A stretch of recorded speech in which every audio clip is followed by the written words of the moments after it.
మహోన్నతుడు మహిమ కలిగిన దేవా, నిత్య నివాసం మా ప్రియ పరలోకపు తండ్రి, మీకు వందనాలు, స్తుతులు, స్తోత్రాలు. ప్రారంభ ప్రార్థన మొదలుకుని పాటల ద్వారా ఆరాధన బట్టి మీ నామానికి మహిమ తెచ్చుకున్నారు. ఈ సమయంలో నీ వాక్య ప్రార్థన సన్నిధికి వచ్చాను ప్రభా. ఈ వాక్యం ద్వారా నాతో మాతో అందరితో మీరు మాట్లాడండి. ఇంతవరకు ప్రార్థన పూర్వకంగా తమ హృదయాలను సిద్ధపరచుకుని బిడ్డలందరినీ మీ హస్తాలకు అప్పగిస్తున్నాను. ఎవరికి నిద్రాత్మ రానియొద్దు, ఎలాంటి సెల్ ఫోన్ రింగ్ అవనివద్దు, ఎలాంటి డిస్టర్బెన్స్ రానియొద్దు ప్రభా. ప్రతి విధమైన ఆటంకాన్ని, కీడును ఏసునామములో గద్దిస్తున్నాను. బిడ్డలందరూ కూడా యవనస్తులు మొదలుకుని వృద్ధుల వరకు ప్రతి వారు కూడా నిరాటంకంగా మందిరుల్లో నిశ్శబ్దంగా శ్రద్ధాభయభక్తులు కలిగి ఉండే కృప దయచేయండి.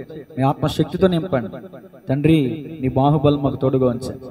ఇదిగో వాక్యం ప్రకటించుండగా లూదే హృదయం తెరబడినట్లుగా ఈ స్థలంలో శ్రద్ధాభయభక్తులు కలిగి మాటలు వింటున్న వారి హృదయాలు, వాట్సాప్, ఫేస్బుక్, యూట్యూబ్ ద్వారా వీక్షిస్తున్న వారందరి హృదయాలు, కన్నులు తెరవబడులాగిన సహాయం చేయండి అయ్యా. ఈ వాక్యము మా అందరి హృదయాల్లో వెత్తబడి ఫలించినట్లుగా సహాయం చేయమని యేసు నామములో ప్రార్థించి అడిగి వేడుకొంచున్నాము తండ్రి, ఆమేన్.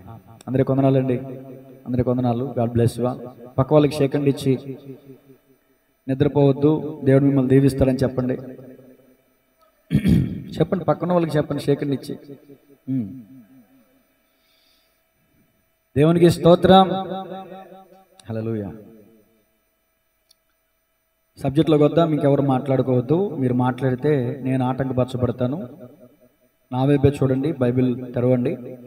ఈరోజు మన వాక్య ధ్యానాంశం జ్ఞానేంద్రియాలు అనే అంశంలో నుంచి 3వ మాట నాలుక అనే భాగంలో నుంచి పార్ట్ 3 గురించి ఈరోజు మనం ధ్యానం చేయబోతున్నాం. పార్ట్ 3 గురించి చెప్పకముందు పార్ట్ 2 కంప్లీట్ చేయలేదు గత వారం, అది కూడా కంప్లీట్ చేస్తాను. పార్ట్ 3 ఏంటంటే రాసుకోండి, శపించే నాలుక. జ్ఞానేంద్రియాల అనే అంశంలో నుంచి నాలుక అనే 3వ భాగంలో నుంచి పార్ట్ 2 దూషించే నాలుక, పార్ట్ 3 శపించే నాలుక. ఈ 2 విషయాలు ఈరోజు కంప్లీట్గా మనం వినబోతున్నాం. దూషించే నాలుక. మన దేవుడు దూషింపబడి బదులు దూషించలేదు, దీవించే వ్యక్తిగా ఆయన ఉన్నారు. కాబట్టి మనం కూడా ఇతరుల్ని దూషించకూడదు, ఎవరెవరిని దూషించకూడదు అనే విషయాన్ని కూడా చెప్పాను. ఒకటి, కన్న తల్లిదండ్రుల్ని దూషించకూడదు, స్పిరిచువల్ ఫాదర్స్ని, స్పిరిచువల్ పేరెంట్స్ని దూషించకూడదు, హెవెన్లీ ఫాదర్ని, పరలోకపు తండ్రిని దూషించకూడదు, దైవజనుని దూషించకూడదు అని చెప్పడం జరిగింది. తల్లిదండ్రుల్ని దూషిస్తే ఏమవుతుంది, దైవజనుని దూషిస్తే ఏమవుతుంది, దేవుణ్ణి దూషిస్తే ఏమవుతుంది, ఏం జరిగాయి ఆ సందర్భాలన్నీ వివరించాం. పార్ట్ 2లో 1 తల్లిదండ్రులు, 2 దైవజనులు, 3 దేవుడు. ఈ విషయాలు ముగించాను. ఇప్పుడు ఈ పార్ట్ 2లో 4వ మాట ఏంటంటే భార్యాభర్తల మధ్యలో దూషణ. రాసుకోండి. భార్యాభర్తలు ఒకరినొకరు ఏం చేసుకోకూడదంటే దూషించుకోకూడదండి. భర్త భార్య, భార్య భర్త, వీరిరువురికి మధ్యలో ఏముండాలని వాక్యం చెప్తుందో చూడండి. ఎఫెసీ పత్రిక 5వ అధ్యాయం 22వ వచనం. ఎఫెసీ పత్రిక 5వ అధ్యాయం, స్త్రీలరా ప్రభునకు వలె మీ సొంత పురుషులకు లోబడియుండుడి, క్రీస్తు సంగమునకు శిరసయున్నలాగున పురుషుడు భార్యకు శిరసై ఉన్నాడు. క్రీస్తే శరీరమునకు రక్షకుడై ఉన్నాడు. సంఘము క్రీస్తునకు లోబడినట్టుగా భార్యలు కూడా ప్రతి విషయములోన, కొన్ని విషయాల్లోన, ప్రతి విషయములోనూ తమ పురుషులకు లోబడవలెను. పురుషులారా మీరును మీ భార్యలను ప్రేమించుడు. చాలండి. కింద వరకు చదివితే చాలా మంచి విషయాలు ఉంటాయి. ఏమంటే చదివితే టైం సరిపోదు కాబట్టి నేను చెప్పేస్తున్నాను.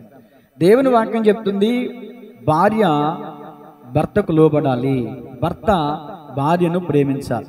పరిశుద్ధ గ్రంథంలో ఎక్కడ కూడా భార్య భర్తలు ఒకరినొకరు దూషించుకునేవారుగా ఉండాలని ఎక్కడ రాయబడదు.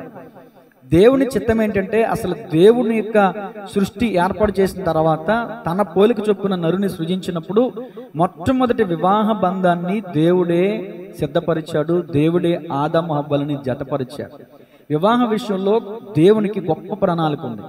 ఇప్పుడు జంటగా ఉన్నటువంటి భార్య భర్తలారా మీరు గమనించండి, ఎక్కడో పుట్టి ఎక్కడో పెరిగి సంబంధం లేకపోయినా, ముక్కుముఖం తెలియకపోయినా, ఏమంటే పలానా వ్యక్తికి మీరు సంబంధం చేపట్టారు, భార్యగా చేపట్టారంటే అది మీరు అనుకుంటే కాదు, దేవుని ఏర్పాటని గమనించాం. మీ ఇద్దరు కలిసి దేవుని మహింపరచాలనే విషయాన్ని గుర్తించండి. ఒకటి, మీ ఇద్దరు ఒకరినొకరు ప్రేమించుకోవాలి. మీ ఇద్దరి ద్వారా దేవుని నామం మహింపరచబడాలి. మీ ఇద్దరి ద్వారా దేవుని చిత్తం మీ ద్వారా నెరవేర్చబడాలి. దేవుడు మీ పట్ల చిత్తాన్ని కలిగి ఉన్నాడు, అంటే ఒక సంకల్పాన్ని కలిగి ఉన్నాడు. అదేంటంటే మీ కన్నబిడ్డల పట్ల మీరు ఎలాంటి ఆలోచన కలిగి ఉంటారో, ఏమైనా కలిగి ఉండరా? మీరు ఎలాంటి ఆలోచనలు కలిగి ఉంటారో, మీరు ఎలాంటి ఉన్నతమైనటువంటి స్థితిలో నా పిల్లలు ఉండాలని మీరు ఎలా ఉద్దేశిస్తారో, మీ కడుపును పుట్టిన మీ పిల్లలను బట్టి, అలాగే పరలోకమందున్న తండ్రి కూడా ఇదిగో భార్య భర్తల పట్ల ఓ గొప్ప ప్రత్యేకమైన ప్రణాళిక కలిగి ఉన్నాడు. ఆ ప్రణాళికను భార్య భర్తలు మర్చిపోతున్నారు. మర్చిపోయి ఏం చేస్తున్నారంటే ఒకరినొకరు దూషించుకుంటున్నారు, ఒకరినొకరు ద్వేషించుకుంటున్నారు, ఒకరినొకరు గాయపరుచుకుంటున్నారు, ఒకరినొకరు అవమానపరుచుకుంటున్నారు.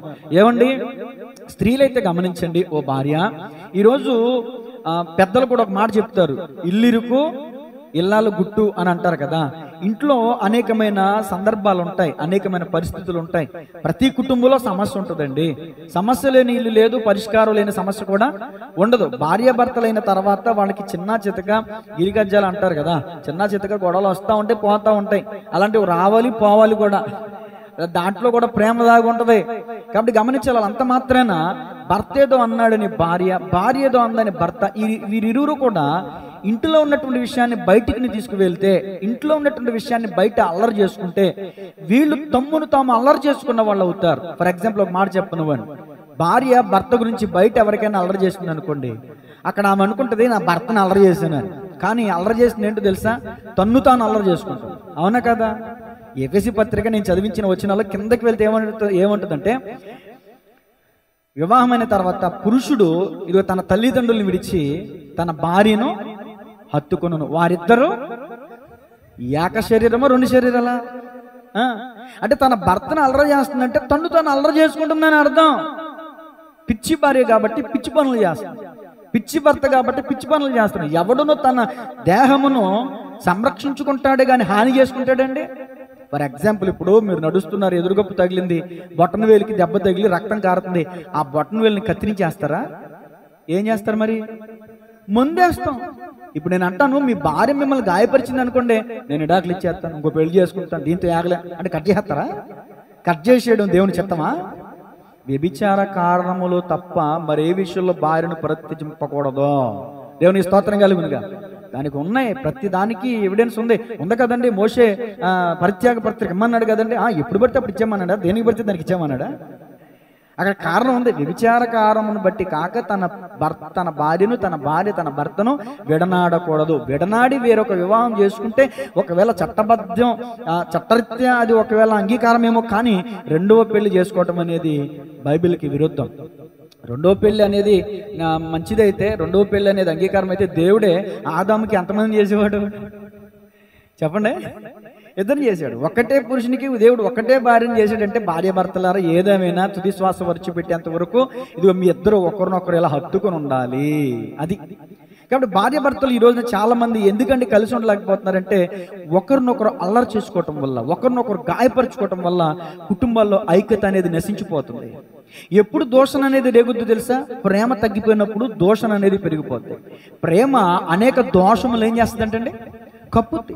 నీ భర్తను నువ్వు ఓర్చుకోలేకపోతున్నావు, నీ భార్యను నువ్వు ఓర్చుకోలేకపోతున్నావు, మీ ఇద్దరి మధ్యలో సుఖదాంపత్య జీవితాన్ని మీరు కొనసాగించలేకపోతున్నారంటే మీ ఇద్దరి మధ్యలో ప్రేమ తగ్గిపోయింది. ఎఫెసు పత్రిక ద్వారా దేవుడు మనతో మాట్లాడుతున్న మాట ఏంటి తెలుసా? ఎఫెసు సంగమా, ఇదిగో మొదట ఉండిన ప్రేమను నీవు వీడికి పెళ్ళైన కొత్తలో ఉన్న ప్రేమ పెళ్ళైన 10 సంవత్సరాల తర్వాత చాలా మందికి ఉన్నదంట. దేవుని మహాకృప మరి మా కుటుంబంలో ఆ ప్రేమ అదే విధంగా చిగురిస్తుంది, వేరుపారి లోతుగా వెళ్తుంది. ఎందుకంటే దేవుని వాక్యం మా మధ్యలో ఉంది కాబట్టి. నేను అంటాను, దేవుని వాక్యం లేకపోతే ఈ పాటికి తెగిన గాలిపాటమే మా బ్రతుకులు కూడా. అంతేనంటారా? దేవోక్తి లేని ఎడల జనులు కట్టులేక ఈ రోజున కొంతమంది, నేను అంటానండి, బైబిల్ గ్రంథమే లేకపోతే ప్రపంచం ఈ పాటికి ఏనాడో వినాశనం అయిపోయేది అని.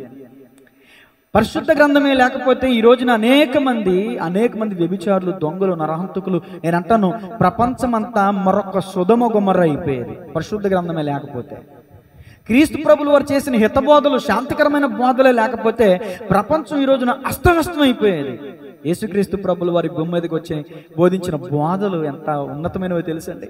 ఆయన బోధల ద్వారా, ఆయన యొక్క ఉపదేశము ద్వారా, ఆయన యొక్క వాక్యం ద్వారా ఈరోజు మన అందరం కూడా లోకం నుంచి వేరు చేయబడి ఆయనతో అంటకట్టబడిన పరిస్థితి. దేవునికి స్తోత్రం కలుగునుగా.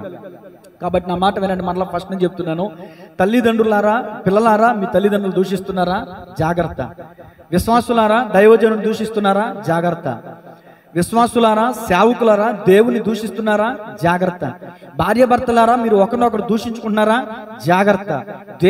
దేవునికి వాక్యం చెప్తుంది, తల్లిదండ్రులను కానీ, దైవజనుని కానీ, భార్యాభర్తలు ఒకరినొకరు కానీ దూషించుకోకూడదు. వద్దు అన్న మాటను మనం చేస్తే అది ఆజ్ఞాతిక్రమమే అవుతుంది. కీర్తన 101:5 చూడండి. అందరూ తీయండి బైబిల్. 101వ కీర్తన 5వ వచనం. తన పొరుగు వారిని చాటున దూషించే వారిని నేను సంహరించేదను. నోట్ చేసుకోండి. తన పొరుగు వారిని ఎక్కడంటండి?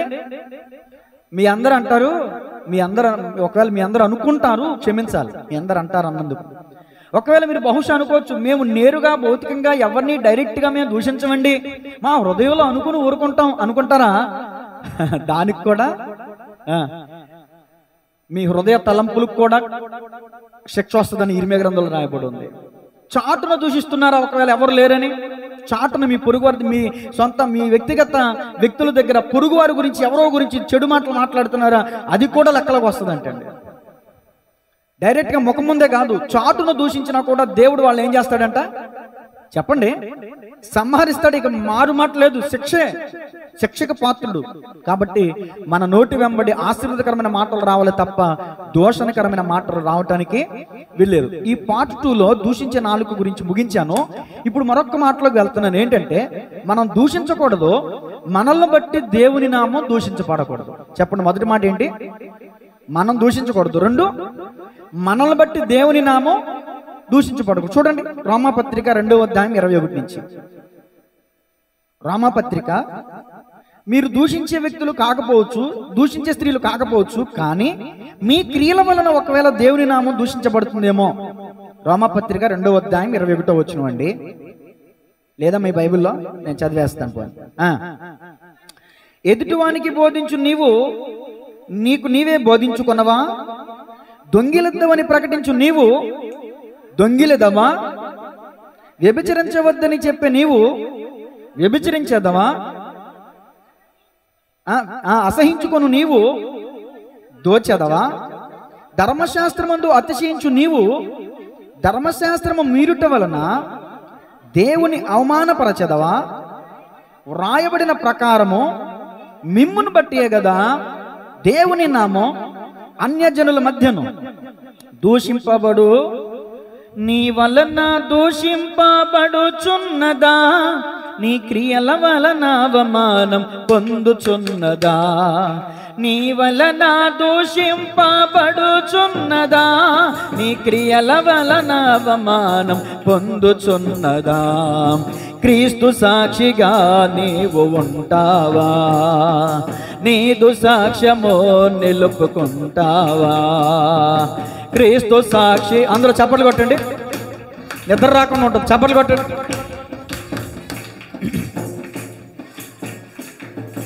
యవ్వనుడు యోసేపు ఐగుప్తు దేశమునందు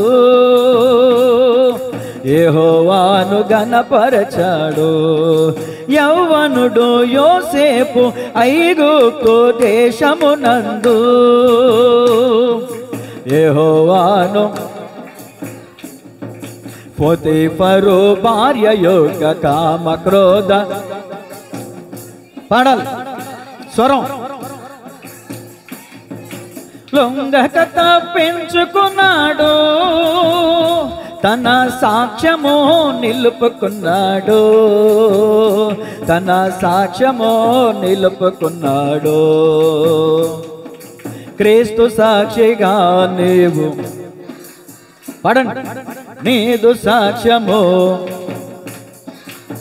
హల్లెలూయా.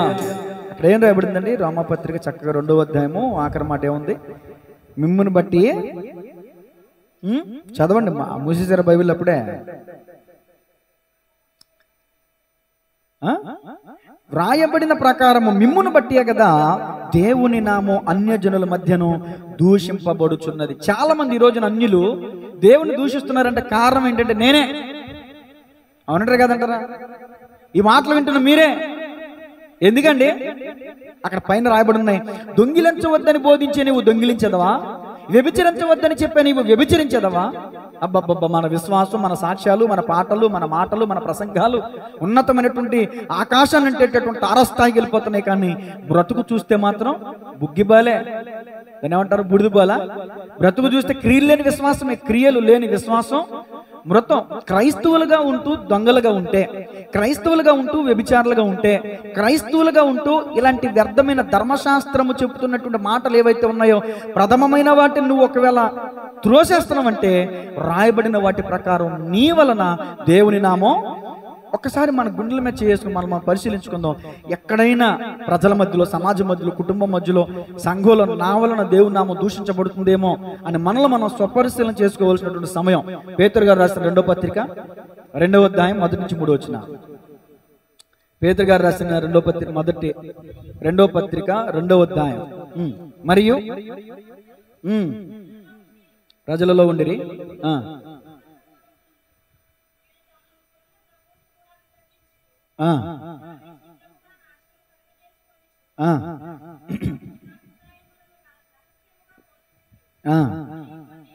మరియు అనేకులు వారి పోకిరి చేష్టలను అనుసరించి నడుతురు. వీరిని బట్టి సత్య మార్గం దూషింపబడును. దేవుని స్తోత్రం చెప్పండి గట్టిగా. ఇప్పుడు నా బైబిల్ మూసేయండి, నా వైపు చూడండి. అందరూ కూడా అందరూ నా వైపు చూడండి, నా వైపు చూడండి, బైబిల్ చూడండి. ఇక్కడ రాయబడిన మాట ఏంటంటే, మరియు అబద్ధ ప్రవక్తలు ప్రజలలో ఉన్నారంట. వాళ్ళు ఏం చేస్తున్నారంటే అబద్ధ బోధలు చేస్తున్నారంట. అబద్ధ ప్రవక్తలు ఏం చేస్తారు? అబద్ధాలే బోధిస్తారు. వాళ్ళు ఏం చేస్తారంటే తమ్మును కొనిన, అంటే యేసుక్రీస్తు ప్రభులో తమ స్వరక్తం ఇచ్చి వాళ్ళని కొన్నాడు కదా, ఎవరైతే తమను సొంత రక్తం ఇచ్చి కొన్నారో ఆ ప్రభును కూడా వాళ్ళు విసర్జిస్తారంట. ప్రభు మాట కూడా లెక్క చేయరంట. ప్రభు మాట కూడా లెక్క చేయరంట. ఇంకపోతే తమకు తామే శీఘ్రముగా నాశనము కలగజేసుకుంటూ నాశనకరమైన భిన్నాభిప్రాయములను రహస్యంగా ఏం చేస్తున్నారంట? బోధిస్తున్నారంట. మరికొంతమంది ఏం చేస్తున్నారంటే వారిని వెంబడిస్తున్నారంట. వారిని మాత్రమే కాదు, వారి పోకిరి చేష్టలను వెంబడిస్తున్నారంట. అబద్ధ ప్రవక్తలు చెప్పే ప్రసంగాలు ఏంటయ్యా అంటే అబద్ధాలు, పోకిరి పనులు, పోకిరి చేష్టలు. దేవుని జీవము కలిగిన దేవుని మందిరం అని పేరు పెట్టి మందిరంలో ఎక్కడ లేని అల్లరి చేష్టలు, అల్లరి పనులు, అల్లరి ఆశలు. ఒక మాటలో చెప్పాలంటే కొన్ని వీడియోస్ వస్తున్నాయి, ఫేస్బుక్లో, యూట్యూబ్లో వస్తున్నాయి. దైవజనుడు బలిపీఠం మీద ఉండి పెద్ద పెద్ద కేకలేస్తున్నాడు. ఈ కింద ఉన్నటువంటి జనమేమో గుంపులు గుంపులుగా అటు వెళ్ళిపోతున్నారు, ఇటు వెళ్ళిపోతున్నారు, అటు వెళ్ళిపోతున్నారు, అటు పడిపోతున్నారు, ఇటు పడిపోతున్నారు. సీక్రెట్గా ఒక వీడియో బయటకు వచ్చింది. కొంతమంది దుర్బోధకులు, కొంతమంది సత్యవాదులు కానటువంటి వాళ్ళు, అసత్యవాదులు, దేవుని నామాన్ని దూషణకు కారకులైనటువంటి వాళ్ళు ఏం చేస్తారంటే నేర్పిస్తారంట. నేను ఇలా అన్నప్పుడు నువ్వు ఇలా చేయి, నేను ఇలా అన్నప్పుడు నువ్వు ఇలా గిలగిల కొట్టుకో, నేను ఇలా అన్నప్పుడు నువ్వు పడిపో. రహస్యంగా బోధిస్తారంట. మందిరంలోకి వచ్చిన తర్వాత కొంతమంది బయట వాళ్ళు కూడా వస్తారు కదండి, వాళ్ళని ఆకర్షించడానికి వీళ్ళు ఏం చేస్తారంటే రహస్యముగా వీళ్ళకి బోధించి నేర్పించి వీళ్ళని తీసుకొచ్చి మందిరంలో నిలబెడుతుంటే బయట నుంచి వచ్చిన వాళ్ళు ఏం చేస్తున్నారంటే ఈ పనులన్నీ చూసి అబ్బబ్బబ్బబ్బబ్బ దెయ్యాలు వెళ్ళిపోతున్నాయి, అబ్బబ్బబ్బబ్బ రోగాలు తగ్గిపోతున్నాయి, అబ్బబ్బబ్బబ్బ గారడీలు స్వస్థతలు అని చెప్పి ఆ పోకిరి చేష్టలు చేసేటటువంటి వారిని అనుసరిస్తున్నారంట. అలా చేసేవారి వల్ల, అలా అనుసరించే వారి వల్ల ఎవరి నామం దూషించబడుతుంది? ఇదా భక్తి, ఇదా క్రైస్తవ్యం, ఇదా యేసు ప్రభుని మీకు నేర్పించింది అని ఎక్కడో ఉన్న ఏమంటే పరిశుద్ధుడైన దేవుని దూషిస్తున్నారు. దేవుని యందు విశ్వాసం ఉంచి పరిశుద్ధంగా బ్రతుకుతూ సత్యవాదులుగా ఉంటున్న వాళ్ళకు కూడా పడుతున్నాయి నిందలు. అలాంటి పనులు చేసేవారు వాళ్ళు. ఒకసారి మనం ఆలోచిద్దాం. మనం నేరుగా దూషించకపోయినా మన వల్ల దేవుని నామం దూషించబడుతుందేమో ఒకసారి ఆలోచన చేద్దాం. అలాంటి స్థలాలకు, అలాంటి ప్రాంతాలకు శకునాలు చెప్పే పాస్టర్లు లేకపోలే తెలుసా? శకునాలు చెప్పే పాస్టర్లు, శకునాలు చెప్పే పాస్టర్ అమ్మలో ఉన్నారు లేరండి? వాళ్ళ వల్ల ఎవరి నామం దూషించబడుతుంది? దేవుని వాళ్ళని అనుసరిస్తున్న వారి వల్ల కూడా దేవుని నామం శకునం చెప్పుదానిని బ్రతకనియొద్దని ధర్మశాస్త్రం చెప్తుంది. శకునం చెప్పేదాన్ని ఏం చేయకూడదంటే బ్రతకనివ్వకూడదని వాక్యం చెప్తుంది. అలాంటి శకునాలు చెప్పే వాళ్ళ దగ్గరికి మనం వెళ్తున్నామంటే సిగ్గుండాలి కదా మన క్రైస్తవులకి. ఏమండి, ఇప్పుడు ఇది రికార్డ్ అవుతుంది, పబ్లిక్ అవుతుంది, చాలా మంది హైందవ సహోదరులు కూడా వింటారు. దయచేసి అన్యదా భావించొద్దు. శకునాలు, జ్యోతిష్కాలు, ఇంకా జాతకాలు, ఇంకా నక్షత్ర విధానాలు, ఇంకా ఎన్నో ఉంటాయి. వాటిని వాళ్ళు నమ్ముతారు, వాళ్ళ ఇష్టం, వాళ్ళు పాటిస్తారు, వాళ్ళు నమ్ముతారు, వాళ్ళు వెంబడిస్తారు, అది వాళ్ళ ఇష్టం. నేను వాళ్ళ గురించి అస్సలు మాట్లాడలేదు, అది నా పనే కాదు. పౌలు గారు కూడా అంటారు, వెలుపరి వారికి తీర్పు తీర్చుట నాకేలా. అర్థమవుతుందండి? ఇప్పుడు నేను ఎవరి గురించి మాట్లాడుతున్నానంటే, క్రీస్తునందు విశ్వాసం ఉంచి క్రీస్తు రక్తం ద్వారా కడగబడి పరిశుద్ధ బలలో పాలుపంపులు పొంది, ఏమంటే ఆయన ఎంత విశ్వాసం ఉంచిన నీవు ఆయనకి ప్రార్థన చేయకుండా సమస్య వస్తే వాడు బియ్యించుకుని ఒక 5 రూపాయలు పట్టుకుని, లేకపోతే మల్లెపూలు ఇచ్చుకుని, లేకపోతే కోడిని పట్టుకుని, నల్లకోడిని పట్టుకుని పాస్టర్ దగ్గరికి వెళ్ళి శకునాలు చెప్పించుకున్నావంటే, రోడ్డు అంట పోయి సోదిగాని పిలిపించుకుని చాడు బియ్యం ముందెట్టి నువ్వు సోది చెప్పించుకున్నావంటే అంతకన్నా దరిద్రమే ఉంటుంది, అంతకంటే దౌర్భాగ్యం ఉంటుంది. నేను చెప్పేది మన గురించి మనం మాట్లాడుకుందాం, బయట వాళ్ళ గురించి మనకెందుకండి? దేవుని విశ్వాసం నుంచి నీవు పరిశుద్ధమైన క్రియలు కలిగి ఉండాలి కదా. వాళ్ళు పనికిరాని పనులు చేస్తున్నారు, ఎందుకంటే డబ్బు కోసం, స్వలాభాపేక్ష కోసం వాళ్ళు అలా తిష్ట వేసి కూర్చున్నారు. మీకు జరుగుతున్నది చెప్తాను, జరగబోయి చెప్తున్నాను. మీ గాడి తప్పిపోయిందా, మీ గాడి ఎక్కడో చెప్తాను, మీ ఆవు తప్పిపోయిందా, మీ పిల్ల తప్పిపోయిందా, ఎక్కడ ఏదో బంటు మిల్లు ఉన్నట్టు ఒక అమ్మాయి తప్పిపోయిందంట, ఇది చెప్పు చూద్దాం. ఈ శాతం అయితే చెప్పు. ఇదిగో ఈ అమ్మాయి కనబడట్లేదు, దయచేసి ఎస్ఐ గారి నెంబర్, బంటుమిల్లి ఎస్ఐ గారి నెంబర్ అని నిన్ననే నాకు గ్రూపులో వచ్చిందండి. ఏదో శకునాలు చెప్పేవాళ్ళు, జాతకాలు చెప్పేవాళ్ళు, ఆ అమ్మాయి ఎక్కడుందో దివ్య దృష్టితో కనిపెట్టి చెప్పమని చూద్దాం. అలాంటి శకునాలు చెప్పే పాస్టర్లు అంటున్నాను సుమా, అన్యులు కాదు. దేవుని స్తోత్రం చెప్పండి. గట్టి ఉన్నారు, శకునాలు చెప్పే పాస్టర్లు ఉన్నారు. ఎందుకంటే జనం తండోపతండాలకు వెళ్తున్నారు, వారి పోకిరి చేష్టలను అనుసరిస్తున్నారంట. సిగ్గు ఉండాలి, కొంచెం కాదు, చాలా ఉండాలి. దేవుని స్తోత్రం చెప్పండి గట్టిగా. నేను అంటాను, ఏమాత్రం ఆత్మీయ లోతు లేని వాళ్ళు చేసే పనులు అవి. సరే, శకునం చెప్పే గడికి వెళ్ళావు, వాడు ఒక మాట చెప్పాడు, నీ గాడి తప్పిపోయింది కదా, తూర్పు దిక్కునుందే వెళ్ళు అని చెప్పాడు. రెండో వ్యక్తి దగ్గరికి వెళ్ళావు, ఆడేమంటాడు, పడమటి దిక్కుగా ఉంది, నేను ఎత్తుకోబోయి అంటాడు. మూడో వ్యక్తి దగ్గరికి వెళ్ళావు, ఆడేమంటాడు, దక్షిణ దిక్కున ఉంది పోయి అంటాడు. ఇంకొకడేమంటాడు, పడమటి నుండి పో అంటాడు. జాతకాలు చెప్పేవాళ్ళైనా, శకునాలు చెప్పేవాళ్ళైనా, సోది చెప్పేవాళ్ళైనా ఒక్కొక్కళ్ళు ఒక్కొక్క రకంగా చెప్తారు. నేను అంటాను, అందరూ ఒకే మాట చెప్పారనుకో నేను నమ్మొచ్చు. దేవుని వాక్యం ఏం చెప్తుంది? 2-3 సాక్షుల నోట మాట స్థిరపరచబడిన వాక్యం చెప్తుంది కదా. ఒకడేమో తూర్పునుంది అంటాడు, ఒకడేమో పడమట అంటాడు, ఇంకోటి అంటాడు, ఇంకోటేమంటాడు. అంటే నువ్వు ఎవరి మాటలు నమ్ముతున్నావు? అబద్ధికుల మాటలు.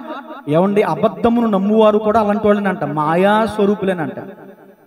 జ్ఞానము లేనివాడు ప్రతి మాట నమ్మునట్ట. నువ్వు వాక్యం నమ్ముతావు, నువ్వు జ్ఞానం కలిగిన వాడు అయితే. జ్ఞానం లేనివాడు కాబట్టి బుద్ధి లేని మాట్లాడినావు, బుద్ధిహీనమైన మాట్లాడినావు, భక్తిహీనమైన కార్యాలు చేసే వాళ్ళని వెంబడిస్తున్నావు. యథార్థంగా, పరిశుద్ధంగా, నిష్కల్మషమైన వాక్యం చెప్తుంటే నీకు ఎక్కదా? స్వస్థతలు, గారడీలు, అద్భుతాలు. ఈ రోజు రోగం తగ్గుద్దండి, రేపు రాదా?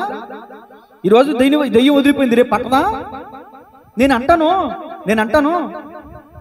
అంటాను డబ్బున్న వాళ్ళకి ఎందుకు పట్టవు దెయ్యాలు, మన పేదవాళ్ళకి ఎందుకు పడతాయి అంటారు? ఆలోచించారు ఎప్పుడన్నా?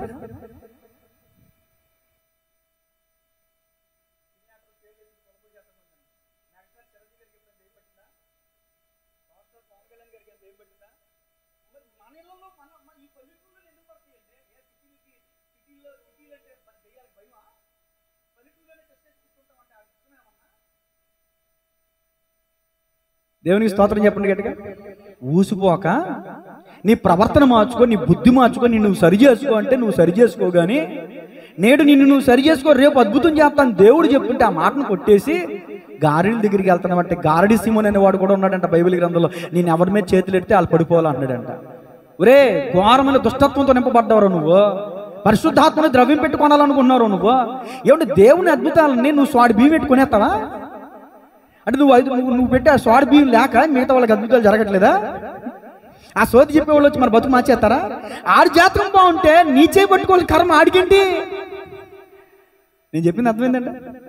ఆడు బతుకు బాగోక రోడ్లంటే తిరిగి అది చెప్తాను ఇది చెప్పి నీ చేతులు పట్టుకుని, నీ ఏళ్ళు పట్టుకుని, నీ చేయి అంత ముందు మంచి చేయగలరు, నీ చేయి పట్టుకున్నాడు అంటే మన జాతకం ఆడు చెప్పేది నాకు అర్థం కాదు. దేవుని స్తోత్రం చెప్పండి గట్టిగా.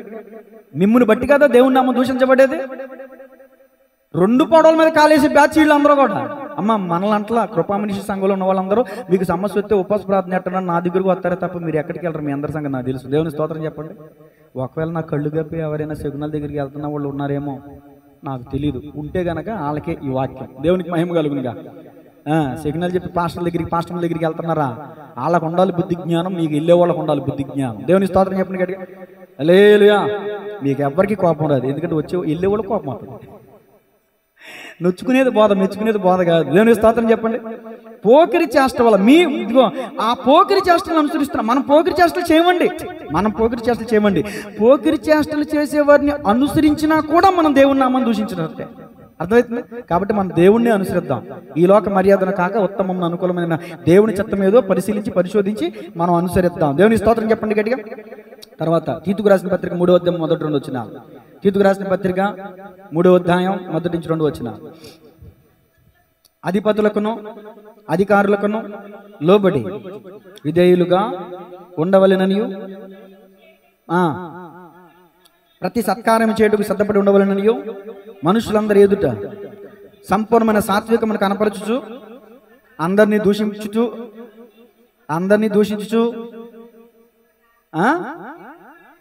ఎవరిని దూషింపక జగడమాడేవారు గాను జగడమాడని వారును శాంతులనై ఉండవలనని వారికి జ్ఞాపకం చేయము. తీతో పౌలు గారు చెప్తున్న మాట. ఏమండి, అన్యుల కంటే క్రైస్తవులలో కాదు ఈరోజు గొడవలు ఎక్కువ జరిగేదే, జగడాలు ఎక్కువ జరిగేదే, విభేదాలు ఎక్కువ జరిగేదే. కోర్టులకు వెళ్ళేటటువంటి హస్బెండ్ అండ్ వైఫ్ ఎవరండి అంటే మన మందిరాలకు వచ్చి బ్యాచ్ కదండి. పొద్దున్నే వచ్చి మందిరానికి వచ్చి సాయంత్రం స్టేషన్కి వెళ్ళి బ్యాచ్ మన బ్యాచ్ కాదండి. మనల్ని మనం సరి చేసుకోవద్దండి. మనం అనేకులకు మాదిరికరంగా ఉండాలంటే మనల్ని మనం సరి చేసుకోవాలి కదండి. దేవుని స్తోత్రం చెప్పండి గట్టిగా. దేవుని వాక్యం చెప్తుంది, జగడమాడేవారుగా ఉండొద్దు, ఎవరిని దూషించొద్దు, శాంతంగా ఉండండి. శాంతంగా ఎక్కడ? పేరుకే శాంతమ్మ, పేరుకే దీవెనమ్మ, పేరుకే సమాధానమ్మ, కానీ జీవితంలో ఏమి లేదు. పేరుకే యేసుదాసు, కానీ జీవితంలో ఏమి లేదు. ఏసై లేడు, సారాదాసు పేరెట్టారంట. అడిగి యేసుదాసు తెల్లర్లైతే సారా కొట్టుకాడే ఉంటాడంట. సారాదాసుడు యేసుదాసు ఎందుకు అవుతాడు? దేవునికి మహిమ కలుగును గాక. కాబట్టి గమనించాలి, ఎవరిని దూషింపక చిన్నవారినైనా పెద్దవారినైనా అయినవారినైనా కానివారినైనా బంధువులనైనా చాటున దూషించే వారిని నేను సంహరిస్తానని దేవుని వాక్యం చెప్తుంది. తర్వాత మాట చూడండి అమ్మా. కొరింథీయులకు రాసిన మొదటి పత్రిక 4వ అధ్యాయం 11వ వచనం. బతిమాలుకున్నాడు ఇక్కడ పౌలు గారు. కొరింథీయులకు రాసిన మొదటి పత్రిక, ఈ గడియ వరకు ఆకలి దప్పులు గలవారము, స్పష్టంగా గట్టిగా చదవండి. దిగంబరులము, పిడిగుద్దులు తినుచున్నాము, నిలువరమైన నివాసము లేకయున్నాము, స్వహస్తములతో పని చేసి కష్టపడుచున్నాము, అదిగో నిందింపబడి దీవించుచున్నాము, హింసింపబడి ఓర్చుకొనుచున్నాము, దూషింపబడి బతిమాలుచున్నాము, లోకమునకు మురికిగాను అందరికీ పెంటగాను ఇప్పటి వరకు ఎంచబడి ఉన్నాము. దేవుని స్తోత్రం చెప్పండి గట్టిగా. ఈ మాటలు ఒకసారి ధ్యానించండి. పౌలు గారు అన్నారు, అనేక సార్లు అనేక పర్యాలు పిడిగుద్దులు తిన్నాం, మరణవస్థలోకి వెళ్ళిపోయాం, ఆకలి దప్పులు కలిగి ఉన్నాం, దిగంబరులుగా ఉన్నాం, అంటే వస్త్రహీనులుగా ఉన్నాం, దేవుని కోసం ఎన్నో హింసలు పడ్డాం, మా స్వస్థలతో మేము కష్టపడ్డాం, ఎవరి డబ్బు తినలా, ఎవరిని మేము అన్యాయం చేయలా, ఎవరిని మేము మోసం చేయలా, కానీ మేము నిష్కారణంగా నిందింపబడుతున్నాం. నిందింపబడి దీవిస్తున్నాం. గట్టిగా చప్పట్లు కొడుతూ నిందించబడి ఏం చేస్తున్నారంట?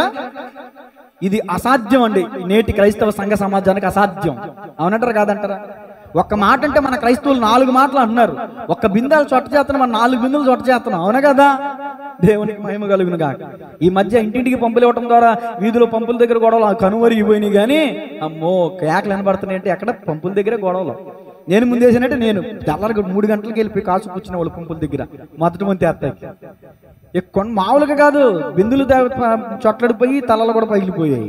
సరే, ఇక్కడ వాక్యం చెప్తుంది, నిందించబడి దీవించుచున్నాము, హింసింపబడి ఓర్చుకొనుచున్నాము, దూషింపబడి బతిమాలుచున్నాము.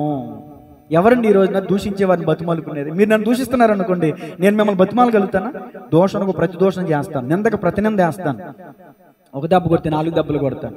కానీ అపోస్తులు అలాంటి మాదిరి చూపలేదండి.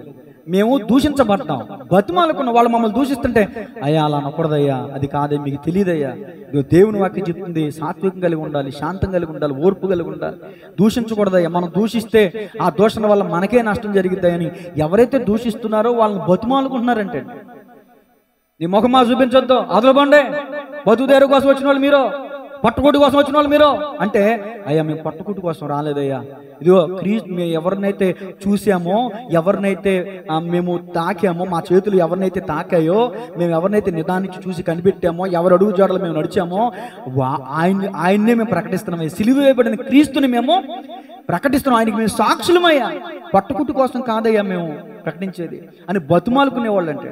కాబట్టి దేవునికి వాక్యం చెప్తుంది, క్రైస్తవులమైన మనం, ఇప్పుడు ఈ మాట చెప్పింది ఎవరు? పౌలు గారు ఒక సవాల్ చేశారు, నేను క్రీస్తుని పోలి నడుచుకునిచున్న ప్రకారము మీరు నన్ను పోలి, ఈ మాట మనం చెప్పలేం. నేను యేసయ్యని పోలి నడుచుకుంటున్నాను, మీరు నన్ను పోలి నడుచుకోండి అని నాతో సహా ఎవరైనా చెప్పగలం ఈ మాట? పోను పౌలు గారిని పోలైనా నడుచుకుందామండి. పౌలు గారు ఏం చేస్తున్నారంటే, ఆయన ఎవరన్నా దూషిస్తే ఆయన బతుమాలుకుంటాడు తప్ప బదులు దూషించట్లేదంటే. ఎందుకంటే మనలో ఉన్న కోపం, మనలో ఉన్న ఆవేశం, మనలో ఉన్న ఉద్రేకం, మనలో ఉన్న ఇగో బయటకు వచ్చేస్తూ ఉంటుంది. ఇదేమీ కనబడడానికి వీల్లేదు. క్రైస్తవులమైన తర్వాత వాటన్నిటిని సమాధి చేయాలని వాక్యం చెప్తుంది. దేవుని స్తోత్రం చెప్పండి గట్టిగా, హల్లెలూయా. పేతురు గారు రాసిన మొదటి పత్రిక 2వ అధ్యాయం 2వ వచనం. ఎలా ఉండాలి మనం చూడండి, బైబిల్ ఏం చెప్తుంది చూడండి. సమస్తమైన దుష్టత్వమును, వేషధారణను, అసూయను, సమస్త దోషణ మాటలను మాని క్రొత్తగా జన్మించిన శిశువులను పోలిన వారై నిర్మలమైన వాక్యమును పాల వలన రక్షణ విషయంలో ఎదుగు నిమిత్తము ఆ పాలను అపేక్షించండి, వాక్యాన్ని అపేక్షించండి. మనం ఎలా ఉండాలని వాక్యం చెప్తుందంటే, ఇప్పుడు చంటి పిల్లలు ఉన్నారు, ఏమండి, పుట్టిన పిల్లలు ఉన్నారు, వాళ్ళని గిల్లితే ఏం చేస్తారు? ఏడుస్తారు. జోకుడితే ఏం చేస్తారు?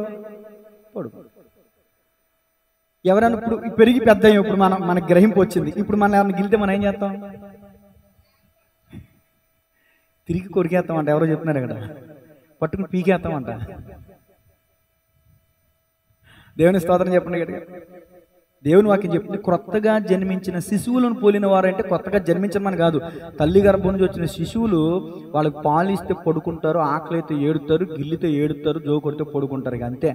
దేవుని వాక్యం చెప్తుంది అలా ఉండాలంట. మనం సాధ్యమేనంటారా? సాధ్యమేనంటారా? చాలా అసాధ్యం. కానీ దేవునికి అసాధ్యం అనేది ఏది లేదు. ఆయన ఎందుకు విశ్వాసం ఉంచితే, ఆయనపై మనం ఆధారపడితే, మనలో ఉన్న కోపాన్ని అణుచుకునే ఇంద్రియ నిగ్రహం మిగిలిన ఆత్మశక్తిని ఆయన మనకి ఇస్తాడు. దానివల్ల మనం సాధ్యమైంది. దేవుని ఆత్మశక్తి మనం కలిగి లేకుండా దేన్ని మనం జయించలేం. కోపాన్ని కానీ మరొకటి కానీ దేన్ని మనం జయించలేం. జయించాలంటే దేవునికి ఆత్మశక్తి మనకు అవసరం. తర్వాత పేతురు రాసిన మొదటి పత్రిక 3వ అధ్యాయం 9వ వచనం చూడండి, పక్కనే ఉంటుంది. పక్కనే మూసేశారు అప్పుడే బైబిల్లో వేసారు. అర్థమైంది. ఆశీర్వాదమునకు వారసులవుటకు మీరు పిలువబడితిరి గనుక కీడుకు ప్రతి కీడైనను దోషణకు ప్రతి దోషణైనను చేయక దీవించుడి. ఈ మాట మీకు ఏమర్థమైంది చెప్పండి. ఇప్పుడు దేవుని సంఘానికి మీరు ఎందుకు వచ్చారు? ఆశీర్వాదం పొందుకోవాలన్నా శాపం పొందుకోవాలండి. మరి ఆశీర్వాదం పొందుకోవాలంటే మీరు ఏం చేయాలి? బయట వాళ్ళు ఎవరైనా మనల్ని దూషిస్తే దోషానికి ప్రతి దోషణ చేయక ఏం చేయాలంట? దీవించాలి. దోషణకి ప్రతి దోషణ చేయక, ఇదిగో ఆశీర్వాదమునకు వారసులకు మీరు పిలువబడితే గనుక కీడుకు ప్రతి కీడైనను దోషణకు ప్రతి దోషణైనను చేయక దీవించుడి. దీవిన మాట మీరు మాట్లాడండి. మీరు ఎంతగా దీవిస్తారో అంతగా దీవించబడతారు. నమ్మినట్లయితే ఆమేన్ చెప్పండి గట్టిగా. దేవునికి మహిమ కలుగును గాక. చూడండి, ఆదికాండము 12వ అధ్యాయం 3వ వచనం. మీపై ఎలాంటి వాగ్దానం ఉందో చూడండి ఒకసారి. మీకు తెలియక ఏమండి, నిన్ను ఆశీర్వదించు వారిని. ఇప్పుడు ఏం చేద్దాం అంటే సంగీతం నుంచి ఒకసారి, ఇప్పుడు ఈ పిల్ల అబ్రహాం గారు అనుకుందాం, నా వైపు చూడండి. లేదంటే ఈ పిల్ల మీరే అనుకుందాం. ఇప్పుడు నిలబడినటువంటి ఈమె ఎవరంటే మీరే. ఎవరు చెప్పండి? మీరే. దేవుడు ఇప్పుడు అబ్రహాముకి ఇచ్చిన వాగ్దానం ఏంటంటే, మళ్ళీ చదవమ్మా.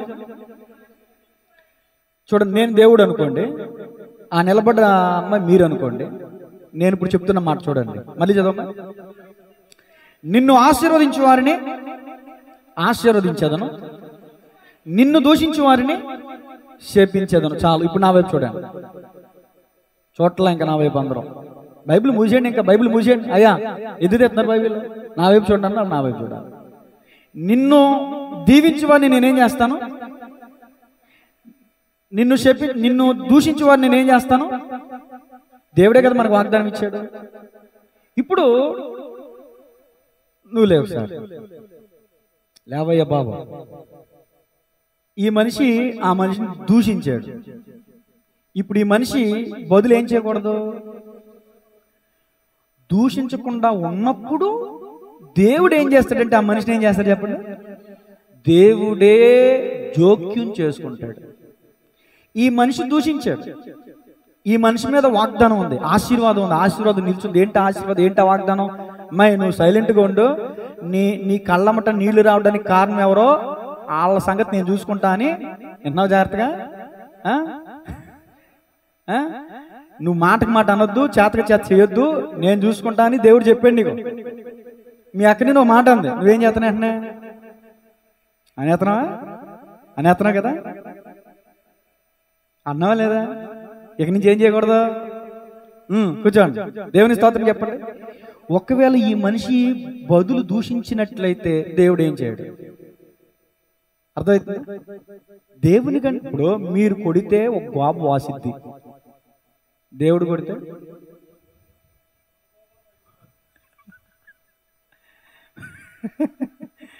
దేవుని స్తోత్రం చెప్పండి. కనుక 4 తరాలు, ఒక గోప కాదు, 2 గోపలు, 4 గోపలు ఆసిటి. దేవునికి స్తోత్రం కలిగినగా 4 తరాలు కొడతాడంట ఆయన కొడితే. అలా ఉంటుంది మరి. దేవునికి స్తోత్రం చెప్పండి గట్టిగా. ఎక్కడో ఉంటుందండి, ఎక్కడ ఉంటుందంటే పగ తీర్చుట నా పని, నేనే ప్రతిఫలం ఇత్తును అనే మాట ఎక్కడ ఉంటుంది చూడండి. యాకోబు పత్రికలోనా? తీయండి, బైబిల్ తీయండి, తిరగేయండి. అది చదివితే బాగుంటుంది మీ అందరూ కూడా.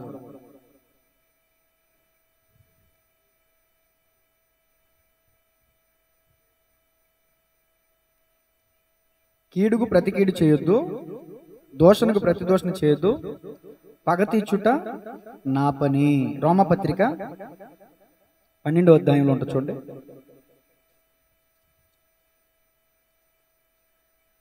ఇంట్రెస్ట్ వస్తుంది అప్పుడు మీకు నెతికితే. 19 వచ్చి నేను చదువుతున్నాను, వినండి.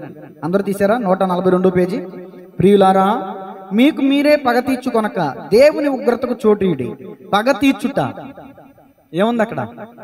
నా పని. అంటే దేవుడు అంటున్నాడు, పగ తీర్చుట నా పని, నేనే ప్రతిఫలం ఇత్తును అని ప్రభువు చెప్పుచున్నాడని వ్రాయబడినది. కాబట్టి నీ శత్రువు ఆకలిగొనుంటే అతనికి భోజనం పెట్టు, దప్పుగొనుంటే దాహం ఇవ్వు, అంతేగాని అలాగూ చేయటం వలన అతని తల మీద నిప్పులు కుప్పగా పోయిదువు. కీడు వలన జయింపబడక మేలు చేతనే. అంటే ఎదుటి వరకు మనం కీడు చేసేంతసేపు వాళ్ళని మనం జయించలేం, వాళ్ళని మనం సంపాదించుకోలేం. వాళ్ళు మన కీడు చేసినా తిరిగి మనం మేలు ఎప్పుడైతే చేస్తామో అప్పుడే వాళ్ళని మనం సంపాదిస్తాం. గట్టిగా చప్పట్లు కొడుతూ దేవుని మహిమపడదాం. నీ మాట జీవము గలదయ్యా యేసయ్యా, నీ మాట. గట్టిగా నీ మాట. అందరూ చప్పట్లు కొడుతూ పాడండి.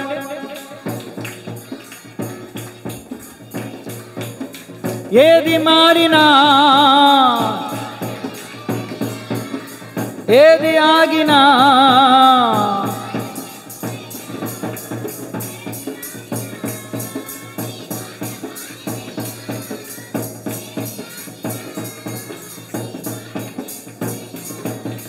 నీ మాట జీవము గలదయ్యా.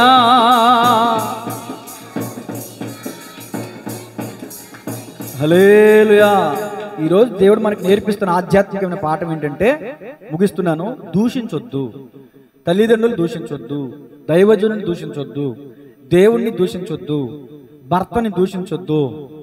అర్థమవుతుందా? దోషణకు ప్రతి దోషణ చేయొద్దు, కీడుకు ప్రతి కీడు చెయ్యొద్దు. ఇప్పుడు పార్ట్ 3లోకి వెళ్దాం. శపించే నాలుక. తీయండి.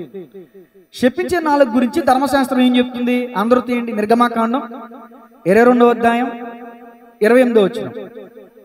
ఎవరు ముందు చదువుతారో వాళ్ళని దీవిస్తాను. అమ్మాయి చూసారు ఇప్పుడు ఎలా వస్తున్నాయా? 22వ అధ్యాయం 28వ వచనం చదవండి. నీవు దేవుని నిందింపకూడదు, నీ ప్రజలలోని అధికారిని శపించకూడదు. ఈ మాట ఎంతకాలు చెప్పండి అందరూ కూడా. నీ దేవుని నిందింపకూడదు, నీ ప్రజలలోని అధికారిని శపింపకూడదు.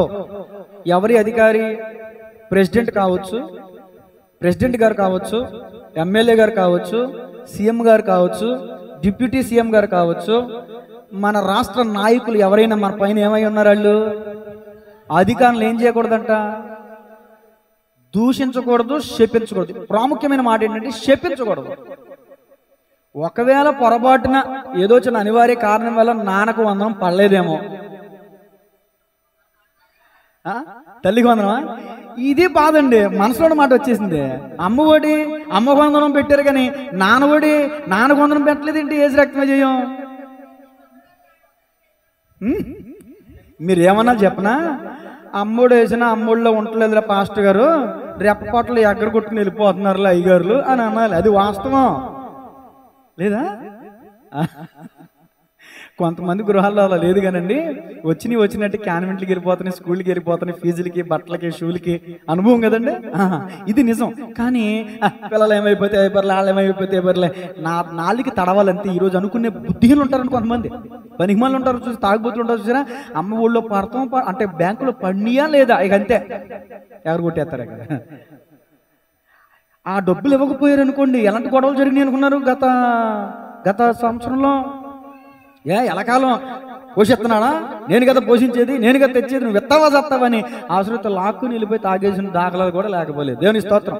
సరే, ఒకవేళ అమ్మకు 100 డబ్బులు పడలేదేమో, అమ్మ నువ్వేం చేయకూడదు, చంద్రబాబు గారిని చేపించకూడదు. అందరికి వేసాడు, నాకేయలేదు. కొద్దిగా టైం ఇచ్చారు కదా, 30 తారీఖు టైం ఇచ్చారు, వెయిట్ చేయండి, వెయిట్ అండ్ సీ. దేవుని స్తోత్రం చెప్పండి గట్టిగా. చంద్రబాబు గారు అన్యాయస్తులు కారు.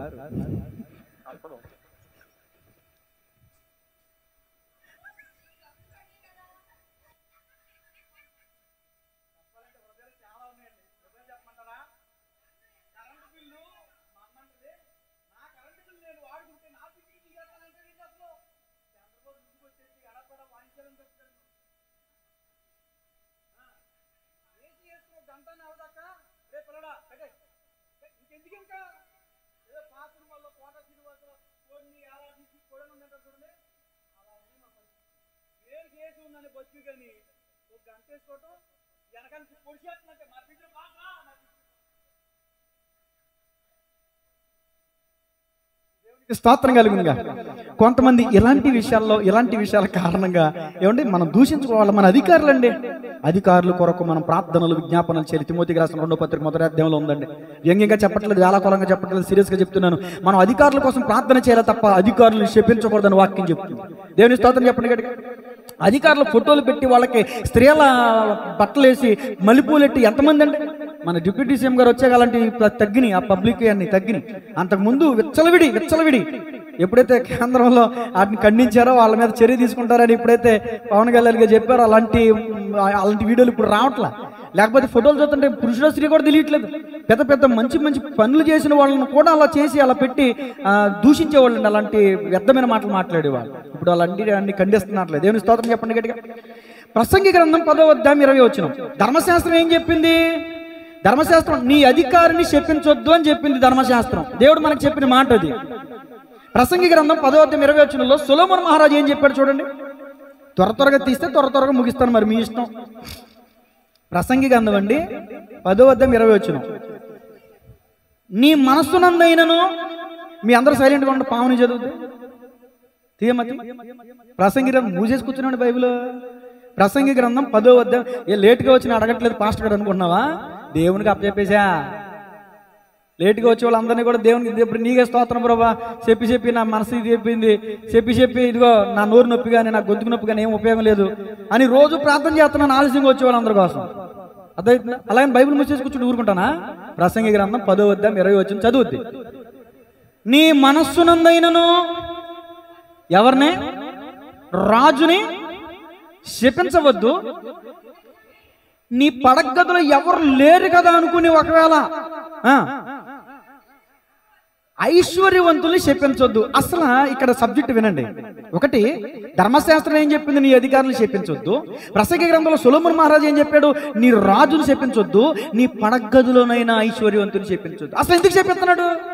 వీడు దరిద్రుడు కాబట్టి, వీడి దగ్గర డబ్బు లేదు కాబట్టి, డబ్బున్న వాళ్ళని చూసి ఏమవుతుంది?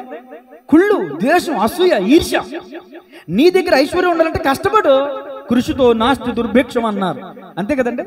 కష్టపడు. నువ్వు కష్టపడటం చేతకు రాక కష్టపడి పైకి వచ్చిన వాళ్ళు చూసి ఏడుతావేంటి? అంతేనండి. ఎవరండి శాపనార్థాలు పెట్టేదంటే ఇలాంటి పేదరకమైన శాపంలో ఉన్న వాళ్ళేనండి. ఐశ్వర్యవంతులు వాళ్ళు ఎందుకు ఎలా ఐశ్వర్యం సంపాదించుకున్నారో వాళ్ళ లెక్క వాళ్ళు చెప్పుకుంటారు. ఐశ్వర్యవంతుల్ని చూసి అసూయతో బుద్ధిహీనులు అంటండి అసూయ వలన చచ్చెదరు అని వాక్యం చెప్తుంది. రెఫరెన్స్ ఇవ్వలేను కానీ బుద్ధిహీనులు అసూయ వలన చచ్చెదరు. మనం ప్రశాంతంగా ఎప్పుడు బతుకుతుందని తెలుసా?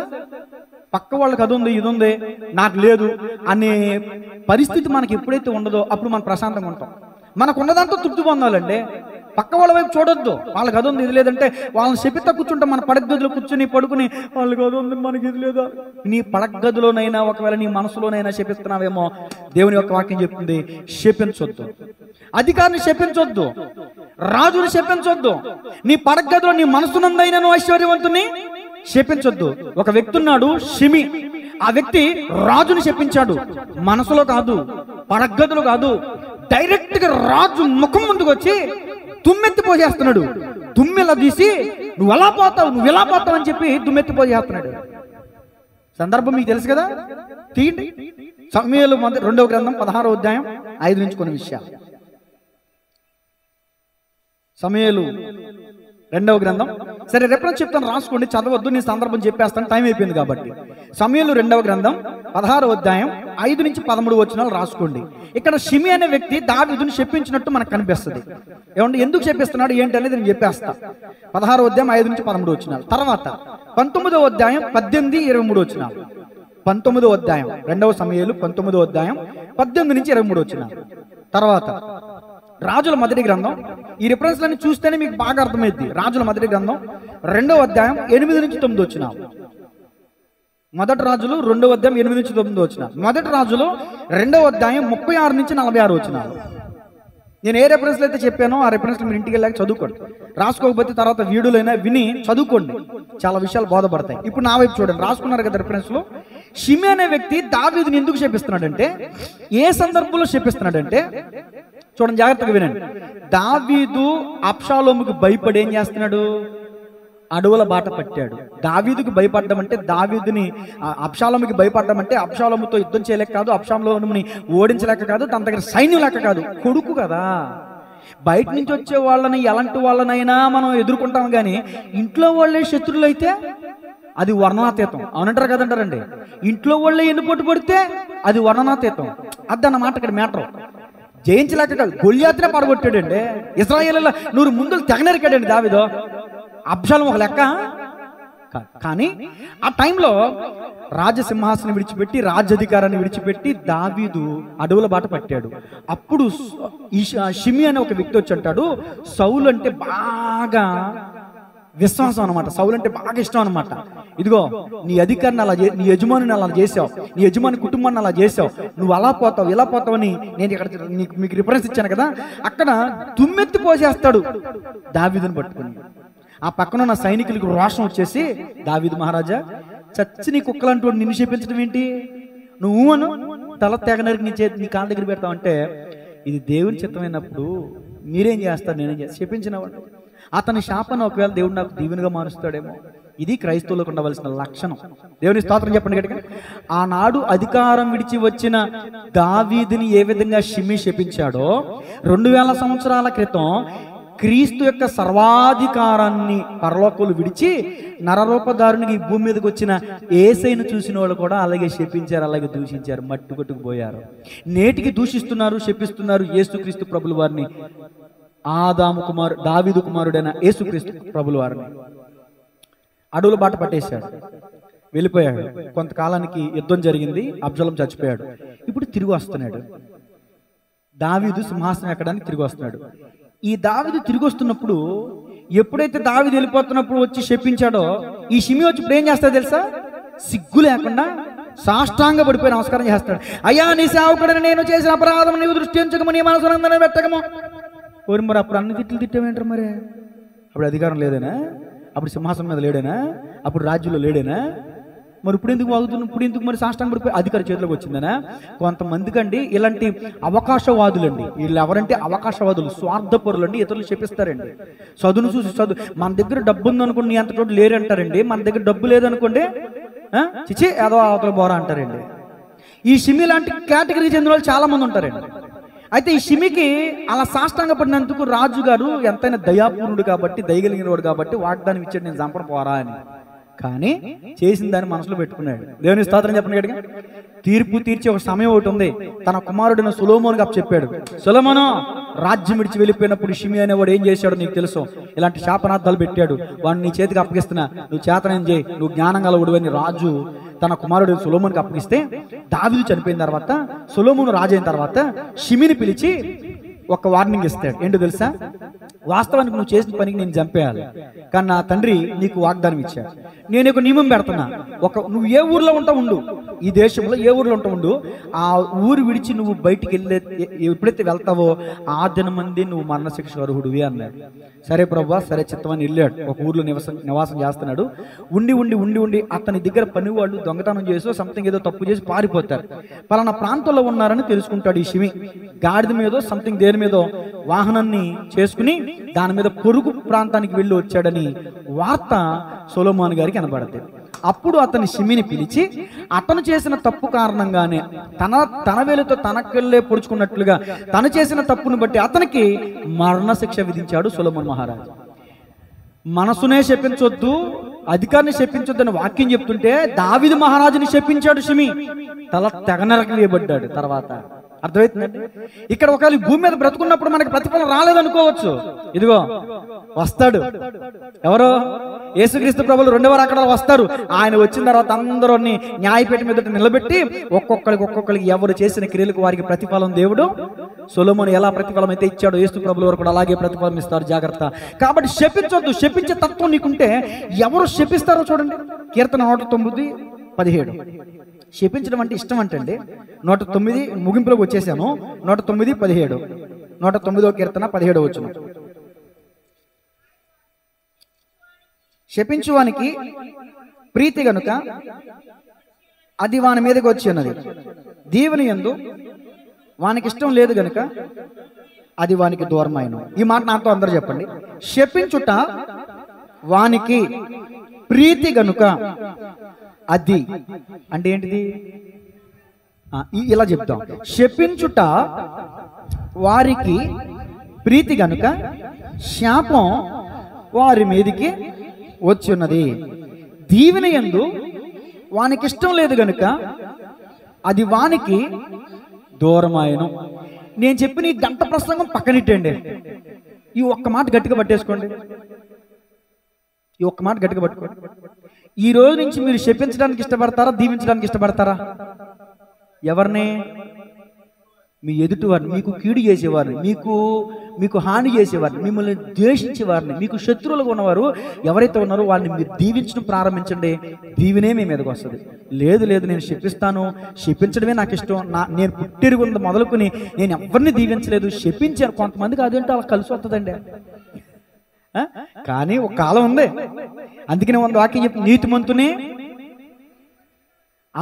అనీతిమంతుల్ని అని అపవిత్రుని అపవిత్రంగా ఉండనేమో ఎవరి క్రియలు చెప్పు నేను వారికి జీతం సిద్ధం చేశాను.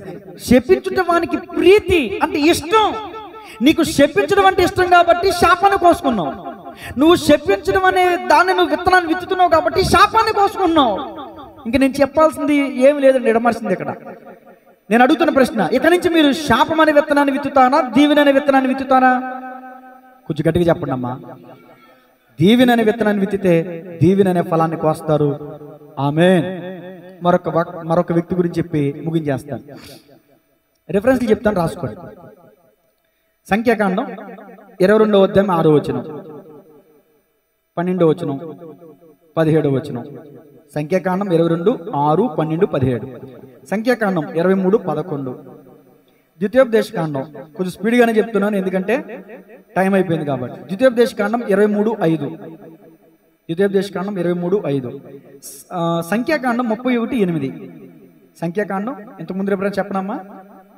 ద్వితీయోపదేశకాండం 23:5 రాసుకున్నారు కాబట్టి ఇంట్రెస్ట్గా కొంచెం మీరు ఆగండి, అందరూ కూడా కంగారు పడక. 23:5 సంఖ్యాకాండం 31:8. బాబాయ్ అది తర్వాత ప్రయత్నిద్దాం, ఆ డిస్టర్బెన్స్ ఎక్కువ చేస్తుంది. సంఖ్యాకాండం 31:8.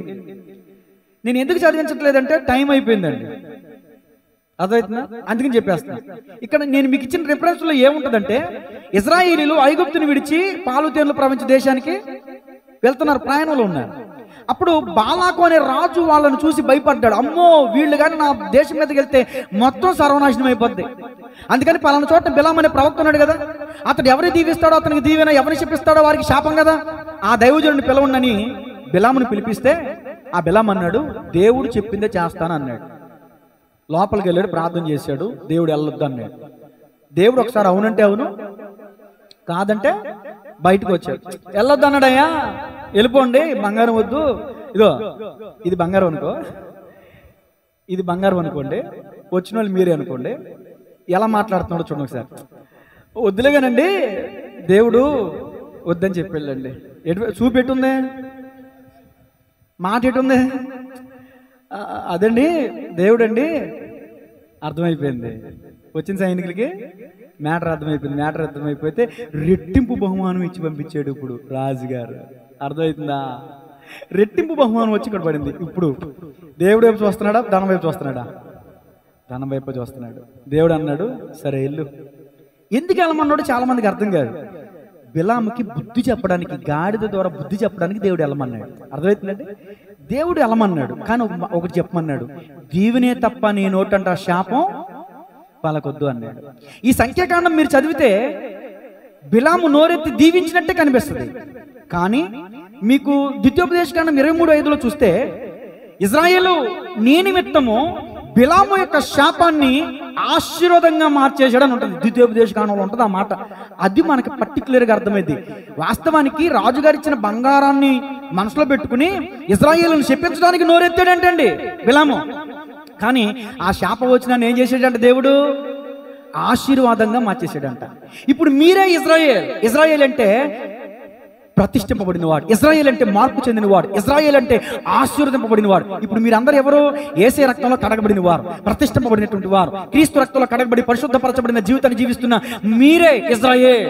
ఇప్పుడు ఎవరో బయట వాళ్ళు మిమ్మల్ని శపించారనుకోండి, ఆ శాపాన్ని దేవుడు ఏం చేస్తాడంట? చాలా మంది వింటలా ఏం చేస్తాడంట? ఒక మాట చూడండి, సామెతల గ్రంథం 26:2 ఇది చదవండి. సామెతల గ్రంథం 26:2. సామెతల గ్రంథం అందరూ తీయాలి. కూర్చోవా అమ్మా?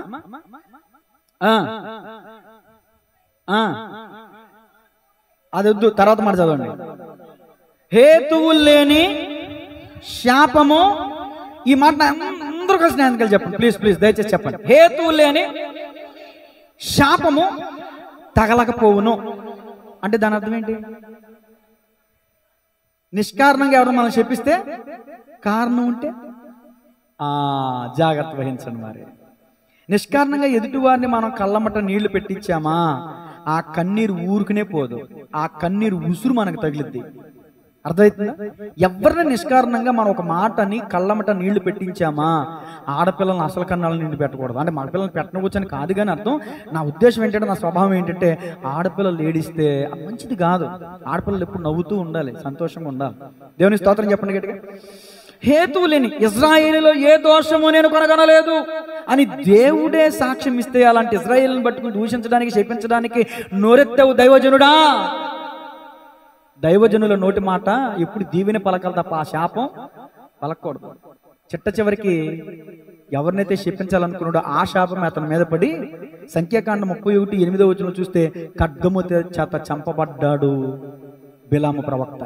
అన్యాయంగా అర్ధాంతరంగా చచ్చిపోయాడు.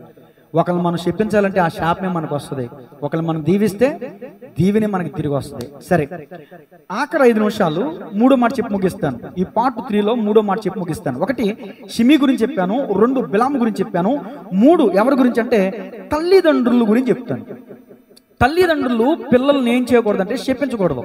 గత వారం ఏం చెప్పానంటే పిల్లలు తల్లిదండ్రులు దూషించకూడదని చెప్పానండి, అది ఆ సబ్జెక్టు. మరి తల్లిదండ్రులు పిల్లల్ని శపించేవారు లేరా అండి? ఉన్నారు, నిర్మోహటంగా ఉన్నారు, ఖచ్చితంగా ఉన్నారు, చాలా చోట్ల ఉన్నారు. చాలా చోట్ల నేను చూశాను, నా చెవులారా విన్నాను. నువ్వేనాడు చేస్తావురా, ఏనాడు పోతావురా, ఏనాడు మట్టుకొట్టుకు పోతావురా, కన్న తల్లి కన్న పిల్లలు అన్న మాటలు. ఆ కన్న కొడుకు చచ్చిపోతే ఆ కన్న తల్లి ఆ బిడ్డ మీద కూడా ఏడ్చిన స్థితిని కూడా నేను చూశాను. కన్న తల్లిదండ్రులు పిల్లల్ని ఏం చేయకూడదంట? శపించకూడదంట. తల్లి మాట గడప దాటదు. ఏం చేయదంటే తల్లి మాట గడప దాటదంట. తల్లి ఎప్పుడైనా పిల్లల్ని దీవించాలే తప్ప, గాడ్ బ్లెస్ అని పలకాలే తప్ప శపించేటటువంటి పరిస్థితి. నువ్వు పనికిరావరా, నువ్వు ఎందుకు పనికిరావరా, పనికిరాని అడ్డగాడిదా, పనికిరాని దున్నపోత, మనిషి పుట్టలేదురా, నువ్వు దున్నపోత పుట్టేవరా, ఆ దున్నపోతుని కన్నా నువ్వు పెద్ద దున్నపోత. మరి అంతే కదా. అసలండి వాళ్ళు మనిషి పుట్టారో లేదో నాకు తెలియదు కానండి, మొగుడిని అయ్యే తిట్లు, అత్తమామల్ని అయ్యే తిట్లు, పిల్లల్ని అయ్యే తిట్లు, వాడగట్టోళ్ళని అయ్యే తిట్లు. సిగ్గుచేరం ఉండాలి కదండి. పిల్లల్ని పట్టుకుని అలాంటి బూతులు ఎట్ట? అసలు కొలసి పత్రికలో రాయబడింది, మీ నోట బూతుల్ని విసర్జించండి అని వాక్యం చెప్తుందండి. కాబట్టి తల్లిదండ్రులారా, మీరు దీవించాలే తప్ప మీ పిల్లల్ని ఏం చేయకూడదండి? శపించకూడదు. చాలా మంది పిల్లలు ప్రయోజకులు కావట్లేదు. ఎందుకు తెలుసా? తల్లిదండ్రులు శాపాలు తగిలి చాలా మంది ప్రయోజకులు కావట్లేదు. నిజమే, బాగా చదవడం, కానీ నువ్వేం చేయాలి? నువ్వు బాగా చదవగలవురా అని కొంచెం ఎంకరేజ్ చేయి. అంతేగాని ఆడు బలహీనతను పట్టుకుని ఇంకా నువ్వు గుణపం పొట్టు చేస్తే ఆడు ఏమవుతాడు? నువ్వే నీ పిల్లల్ని హక్కును పెట్టి చేర్చుకోపోతే, నీ గుండెలు పెట్టుకోపోతే, ఇంకెవరో టీచర్లు, ఫీజులు తీసుకున్న టీచర్లు ఏం తెచ్చి దిద్దుతారు? కన్న నీకే నీ బిడ్డ మీద నీకు ఓర్పు లేకపోతే, కన్న పిల్లల మీద నీకే ప్రేమ లేకపోతే, ఫీజులు తీసుకున్న వాళ్ళకి ఇంకేముంటాయి? నాకు అర్థం కాదు. కాబట్టి గమనించాలి, తల్లిదండ్రులారా, మీ పిల్లల్ని ఏం చేయకూడదు? శపించకూడదు. యేసు ప్రభులు వారు ఏం చెప్పారు చూడండి, లోకాసువార్త 6వ అధ్యాయం 27-28 వచ్చిన యేసుక్రీస్తు ప్రభులు వారు చెప్పిన మాట అండి. ఇది చెప్పి ఆ మాట ముగించుకుందాం. లోకాసువార్త 6:27-28 అండి.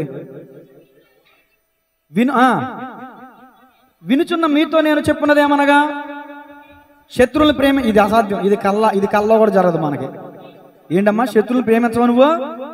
కళ్ళ కూడా ప్రేమించవా నువ్వు? వెళ్ళిపోతావు నరకానికి అందరు కట్టగట్టుకుని. మీ శత్రువులను ప్రేమించండి, మిమ్మల్ని ద్వేషించే వారి కొరకు, మిమ్మల్ని ద్వేషించే వారికి మేలు చేయండి అంటే ఇది అస్సలు కుదరదు. మిమ్మల్ని శపించే వారిని మీరు అనుకుంటారా, పాస్టర్ గారు అమ్మ బాబులు పట్టిన పెచ్చే కానీ చదువు రాదన్నట్టు మీరు బోధిస్తమే తప్ప ఎందుకంటే మేము అనుసరిస్తామా, పాటిస్తామా, సత్తామా అని అనుకుంటున్నారు కదా మీరు మనసులో. దేవుడిస్తున్న ఆజ్ఞ అండి ఇది. మిమ్మల్ని శపించే వారిని ఏం చేయాలంట? దీవించాలి. కొంతమంది నోరులు అంటండి, రోమపత్రిక 3:12 చూడండి, కొంతమంది నోళ్ళు మంచే లేదంటండి. మంచే లేని నా పైన ఎంతో ప్రేమ చూపావు, మంచే లేని నా పైన ఎంతో ప్రేమ చూపావు, అది అంతమైన వాడవు, మానవుని రూపమెత్తావు, అది అంత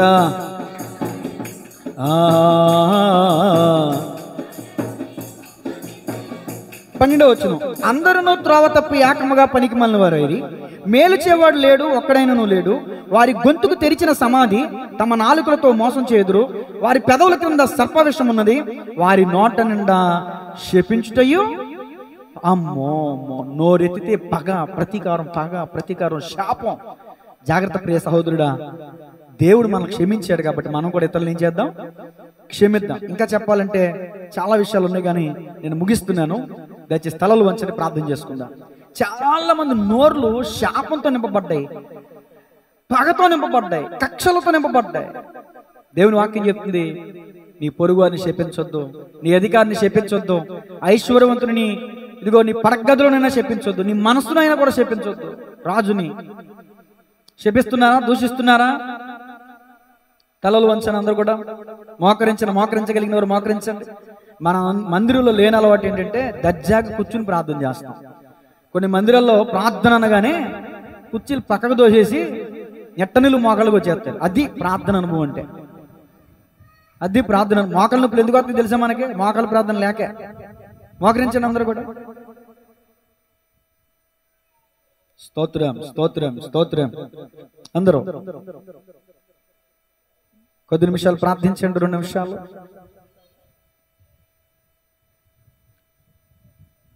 దోషణకు ప్రతి దోషణ చేయక దీవించుడి, కీడుకు ప్రతి కీడు చేయక దీవించుడి. 2 మాటలు ఈరోజు విన్నాం. మనం దూషించకూడదు, మన ద్వారా దేవుని నామం దూషించబడకూడదు. మనం శపించకూడదు, మనం దూషిస్తే తీర్పులోకి వెళ్తాం. మన వల్ల దేవుని నామం దూషించబడితే నరకానికి వెళ్తాం. మనం ఇతరులను శపిస్తే ఆ శాపమే మన మీదకి వస్తుంది. నీ గురించి నీకు తెలియట్లా, నువ్వు ఒక ఆశీర్వదించబడిన వ్యక్తివి. నిన్నెవరన్నా శపిస్తే ఆ శాపం వాళ్ళకే దేవుడు పంపిస్తాడు. నిన్నెవరన్నా దీవిస్తే వాళ్ళకి ఆ దీవెనే పంపిస్తాడు. కాబట్టి ఎవరో శపించారు, ఎవరో దూషించారు, ఎవరో ద్వేషించారని బాధపడమాకు, కృంగిపోమాకు. నీ మనసులో కూడా వాళ్ళని తిట్టుకోమాకు, దేవునికి అప్పగించే. పగ తీర్చుట నా పని దేవుడు చెప్పాడు కదా. సృష్టికర్త అయిన దేవుడు నీకు అంతా నీ పక్షంగా ఉంటే ఎందుకు చెప్పు నువ్వు బాధపడుతున్నావు?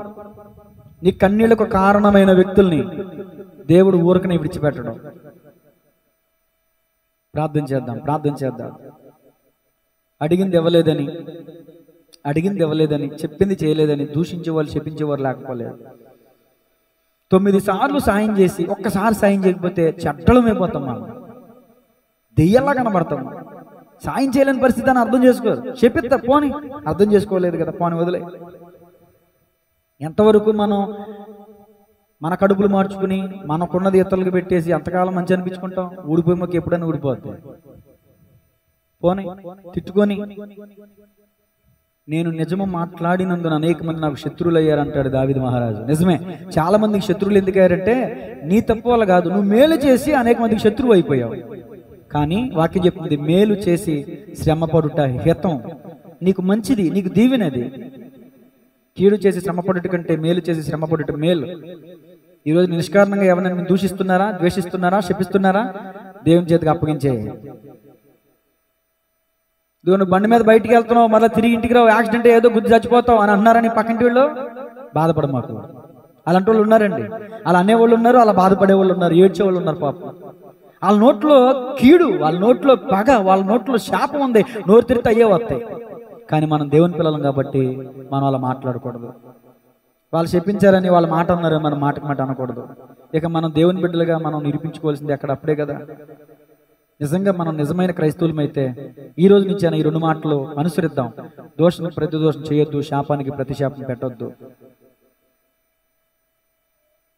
2 మాటలు దేవుడు మాట్లాడాడు. దూషించొద్దు, శపించొద్దు. దూషించిన వాళ్ళు ఏమవుతారు, శపించిన వాళ్ళు ఏమవుతారు, ఏమయ్యారు? షిమి చంపబడ్డాడు, బిలాము చంపబడ్డాడు. ఇదిగో అతల్య తన కడుపును పుట్టిన పిల్లలు రాజకుమారులందరినీ చంపించేసి దుర్మార్గురాలైన తల్లి.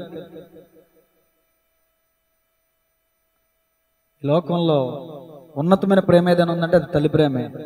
కానీ అలాంటి తల్లి కూడా అలాంటి దుర్మార్గత కలిగి ఉందంటే చెప్పడానికి కూడా మాటలు రావట్లా. యెజబెలు మహాభయంకరురాలు.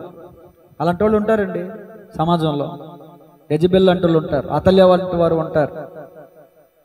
ప్రార్థన మరొక నిమిషం టైం ఇస్తున్నాను, ప్రార్థన చేద్దాం. విన్న వాక్యాన్ని 45 నిమిషాల వాక్యం విని ఒక 2 నిమిషాలన్నా ప్రార్థన చేయవా అక్క, చెల్లి, తమ్ముడు అన్న? స్తోత్రం, స్తోత్రం, స్తోత్రం, స్తోత్రం, స్తోత్రం.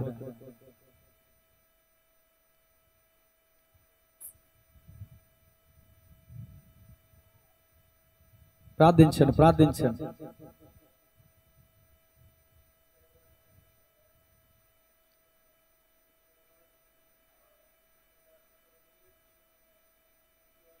అయ్యా, నేను తెలుసో తెలియక పలానా వాళ్ళని శపించానయ్యా. మరి కొన్ని శాపనార్థాలండి ఎలా ఉంటాయంటే చెప్పలేం. కొంతమంది నా దగ్గర చెప్పి బాధపడిన దాఖలాలు కూడా ఉన్నాయి. అందుకని ఈ అనుభవాలు చెప్పగలుగుతున్నారు. ఆడికి జీవితంలో పెళ్ళవద్దు అంటారు కొంతమంది. ఆడికి పెళ్ళవకపోతే నీకేంటంట? ఆడి జీవితంలో ఇల్లు కట్టుకోలేడు, ఆ మనిషి ఇల్లు కట్టుకోలేకపోతే నీకేంటంట? ఈ అన్యులు అంటే అన్నారేమో, కానీ దేవుని భయం లేని వాళ్ళు మనం అనకూడదండి. ఇలాంటి మాటలు మన నోటంటే రాకూడదు, తప్పండి. ఎదుటి వాళ్ళని బాధ పెట్టి మనం సంతోషిస్తే అది ఎంతో కాలం నిలవదు, అది సంతోషం కాదు అసలు. ఎదుటి వారిని బాధ పెట్టి సంతోషించే మనస్తత్వం కలిగిన వారు ఎవరైనా ఉంటే ఈరోజైనా విడిచిపెట్టేద్దాం, దేవుని ప్రేమ కలిగి ఉందాం. నిజమే మన మనసు మంచిది కాదు, కానీ అందుకే నేను అంటాను, నేను ఎప్పుడు ప్రార్థన చేసుకుంటాను, ప్రభువా క్రీస్తు యేసుని కలిగి మంచి మనసు నాకు దయచేయండి ఆయన అని. నిజమే మన మనసు అయితే కష్టమే, శపించేవారిని దీవించడం చాలా కష్టం, చాలా కష్టం, నేనే చెప్తున్నాను కదా. కానీ దేవుని ప్రేమ కలిగి మనం ఉంటే దేవుని మనసును మనం పొందుకుని మనం ఉండగలం, మనం దీవించగలం. ఆయన మాదిరించి వెళ్ళాడండి మనందరి కోసం. ప్రార్థన. పరిశుద్ధుడు, ప్రేమగల తండ్రి, కృప కలిగిన దేవా, దయగలిగిన దేవా, ఈ సమయంలో విత్తబడిన వాక్యాన్ని బట్టి ప్రార్థిస్తున్నాను. నీ బిడ్డలు ఎంతో సమయం చక్కగా శ్రద్ధాశక్తి కలిగి భయభక్తులు కలిగి విన్నారు. జ్ఞానేంద్రియాల అంశంలో నుంచి నాలుకను గురించిన మాటలు మాట్లాడుతుండగా ఈరోజు 2 విషయాలు ప్రాముఖ్యంగా మీరు మా ముందు ఉంచారు. దూషించొద్దు, నువ్వు అధికారిని శపించొద్దు, రాజునైనను శపించొద్దు, ఐశ్వర్యవంతునైనను నీ మనసులో సైతం, నీ పడక గదిలోని సైతం శపించొద్దని. చాలా మంది నోటి నిండా శాపంతో నిండి ఉందని, చాలా మంది నోటి నిండా పగతో నింపబడి ఉందని వాక్యం చెప్తుంది. ప్రభువా ఈ రోజున మీ అమూల్యమైన రక్తాన్ని మాపై ప్రోక్షింపచేయండి. మా నోటిని కడగండి, మా పెదవుల్ని కాల్చండి, మా హృదయాన్ని పరిశుద్ధపరచండి. మాలో ఉన్న పగ, మాలో ఉన్న కలహాలు, మాలో ఉన్న ద్వేషాలు, విమర్శలు ఇవన్నీ కూడా తీసివేయబడ్డానికి సహాయం చేయండి. అయా భార్య భర్తలు, తల్లిదండ్రులు, అన్నదమ్ములు, అక్క చెల్లెములు ఒకరినొకరు ప్రేమించుకునేవారుగా, దీవించుకునేవారు ఉండడానికి సహాయం చేయండి. దేవుని బిడ్డలుగా మేము సాక్షి బిడ్డలుగా ఉండడానికి సహాయం చేయండి. మా వలన మీ నామం దూషించబడకూడదు. అయ్యా మా వలన మీ నామం మహింపరచబడాలి, ఘనపరచబడాలి. అటు కృపా భాగ్యం నాకు మాకు అందరికీ దయచేయమని యేసు నామములో ప్రార్థించి అడిగి వేడుకుంటున్నాము తండ్రి, ఆమేన్.